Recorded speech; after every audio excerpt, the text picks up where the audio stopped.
কুশলিবাড়ি থানার সামনে আমাদের যে অবস্থান বিক্ষোভ, এই অবস্থান বিক্ষোভে আমাদের মধ্যে উপস্থিত হয়েছেন সম্মানীয় জেলা সভাপতি বাপি গোস্বামী মহাশয় এবং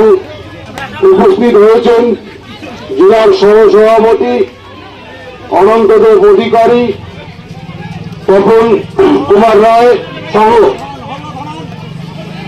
এই মেকলিগঞ্জ বিধানসভার গোকর্ণ ম্যানার এবং মন্ডল সভাপতি থেকে শুরু করে সকল স্তরের ভারতীয় জনতা পার্টির কর্মী বৃন্দগণ, সকলকেই ভারতীয় জনতা পার্টির পক্ষ থেকে গৌরব অভিনন্দন জানিয়ে আজকের এই বিক্ষোভ সমাবেশে আপনাদের